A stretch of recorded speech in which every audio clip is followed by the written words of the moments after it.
The desert at night is a special kind of nothing. Darkness pressing in, the road a scar leading nowhere. My beat-up sedan was the only sound for miles, headlights barely cutting the black. I was running from a life I couldn't fix, hungry for a clean slate. Then, out of the void, a neon sign flickered, "Eat," sickly pink and green, buzzing like a dying insect, the only light for miles. My car slowed, gravel crunching under the tires as I pulled into an empty lot. The sign's hum vibrated in my teeth, promising more than food, an end to the road. Against every instinct I stepped out, drawn to the light like a moth to a flame. I gripped the chrome handle, took a breath of dust and electricity, and stepped inside. The humming stopped, silence fell. Inside, the diner was a time capsule, 50s decor but wrong, coated in dust. The air was thick, metallic, and sweet in a way that unsettled. A silent jukebox, faded photos of strangers and booths cracked but clean. The silence was oppressive, no hum, no clatter, just my own breathing. I slid into a booth, leaving a streak in the dust. Outside the window, nothing. Not my car, not the desert, just void. The place was a trap, familiar yet alien, waiting for something. The menu holder was empty, the salt clumped, the pepper scentless. I realized I wasn't just passing through, I was part of the exhibit now. I wasn't alone. The air in the diner was thick, humming with a tension I couldn't name. Shadows clung to the corners and the silence pressed in, heavy and expectant, as if the room itself was holding its breath. At the counter, an old man hunched over a coffee, unmoving, a statue in faded flannel.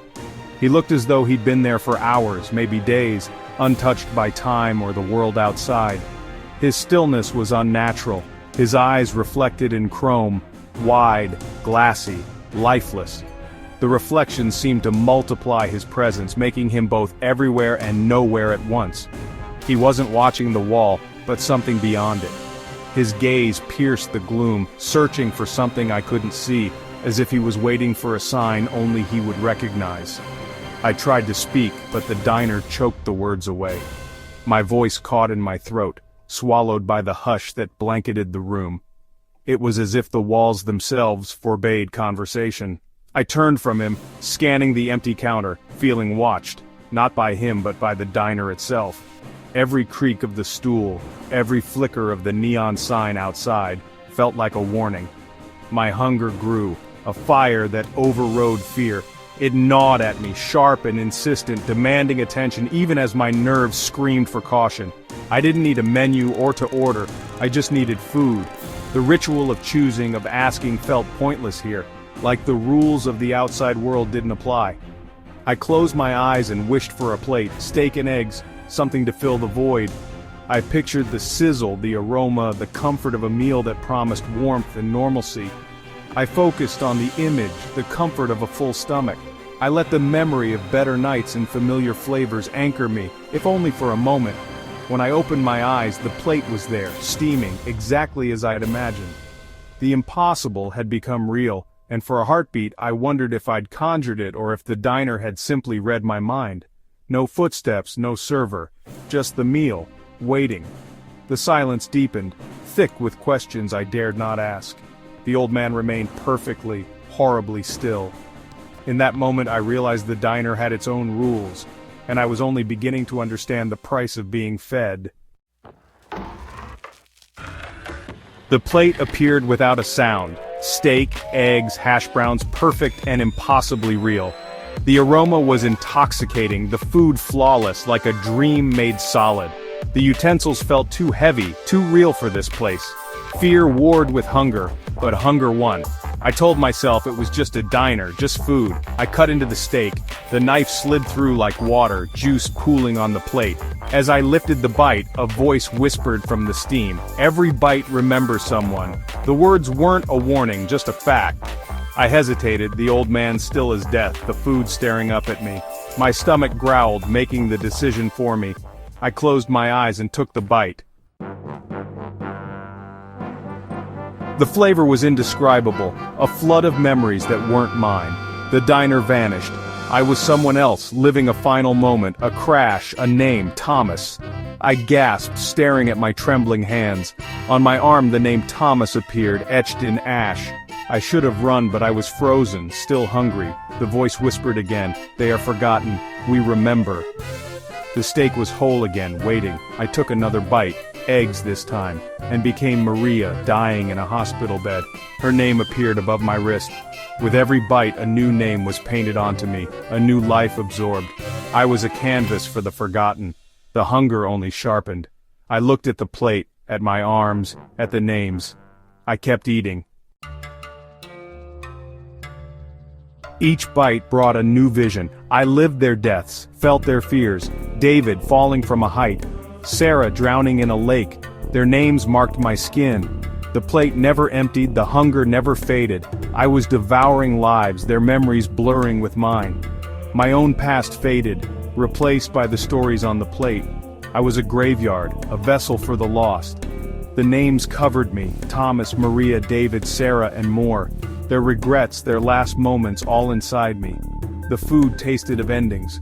Violent, quiet, sudden. My life became a distant dream, drowned by the symphony of the dead. I was no longer myself. I was a library of endings, and the diner was my reading room. Panic broke through. I shoved the plate away and stumbled for the door. My body felt heavy, foreign, weighed down by the lives I'd consumed. I passed a mirror. My reflection was a shifting collage of all the faces I'd eaten, my own features buried beneath a sea of others. The mirror showed not who I was, but what I'd become. The diner didn't just take your time, it took your identity. The hunger was the diner's, a need to collect souls. I tore my gaze away and lunged for the door. It wouldn't budge, sealed shut, part of the wall. There was no escape, I was trapped. A dry chuckle echoed from the counter. The old man finally moved, eyes ancient and knowing. His presence seemed to fill the room, as if he'd been waiting for this moment for years, maybe decades. The air felt heavier, thick with secrets and the weight of unfinished meals. He looked at me, then the half-eaten plate. "You can't leave," he rasped. "Not until you clean your plate." His voice was brittle, but there was a finality to it, a sense that this was more than just a rule. It was a law written into the bones of the diner itself. That's the rule. The house demands a full stomach. Every crumb left behind is a debt, and the diner never forgets what it's owed. The silence pressed in, broken only by the hum of the neon sign outside, flickering like a heartbeat. This wasn't a choice. It was a sentence. The walls seemed to close in, the shadows lengthening, as if the very building was listening, waiting for my decision. Finish the meal, and accept the multitude, or remain here, trapped forever. The food on the plate looked colder now, less like sustenance and more like a test. I could feel the weight of all those who'd sat here before me, their choices echoing in the silence. "What happens when I finish?" I asked, my voice barely more than a whisper, afraid of the answer but needing to know. "You remember, you take their place. The meal is paid for and the diner lets you rest." His words hung in the air, heavy with sorrow and resignation, as if he'd spoken them countless times before. He looked at his own fading hands. "I finished my plate a long time ago, now I just wait." His fingers trembled, the memory of his own meal haunting him, the passage of time etched into every wrinkle. His form flickered, dissolving into dust and memory. The seat he'd occupied for so long was suddenly empty, as if he'd never been there at all, leaving only the echo of his warning behind. Someone has to wait for the next hungry soul. Someone has to watch the door. The words lingered, a promise and a curse.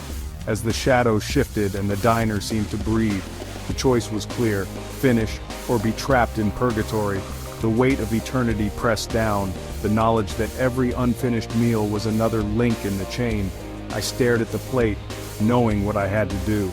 The fork felt heavy in my hand, the silence of the diner urging me on, as I prepared to pay the price for a half-eaten plate.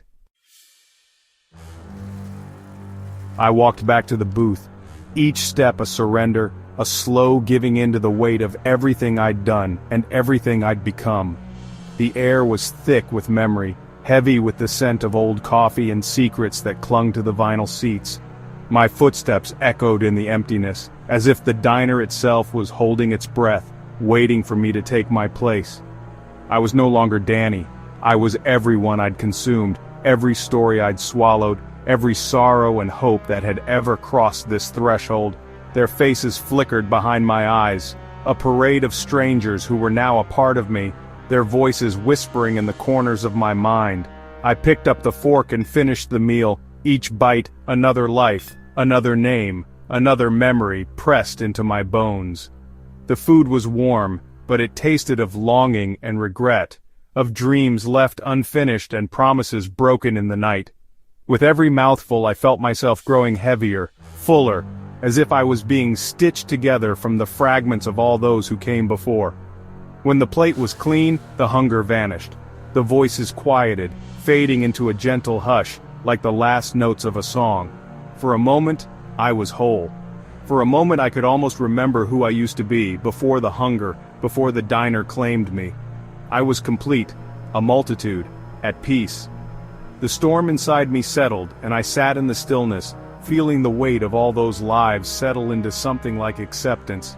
I was the sum of their stories, the keeper of their memories. I sat at the counter, my hands wrinkled and pale, the names faded but not forgotten. Each line on my skin was a story, a life lived and lost, a reminder of the cost of belonging to this place. My reflection was an old man, vacant-eyed, looking through the wall into the void. I barely recognized myself, but I knew I was still here, anchored by the diner's glow, tethered to the memories I carried. The diner had me. I was home. The world outside faded away, leaving only the hum of the neon lights and the soft clatter of distant dishes.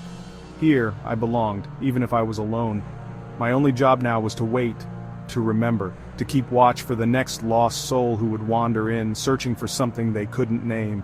The bell above the door chimed. A young woman entered, tired, lost, hungry. Her eyes darted around, searching for comfort, for answers, for a place to rest her burdens. She slid into the booth, eyes scanning the room, wary and uncertain, as if she could sense the weight of the stories pressed into the walls.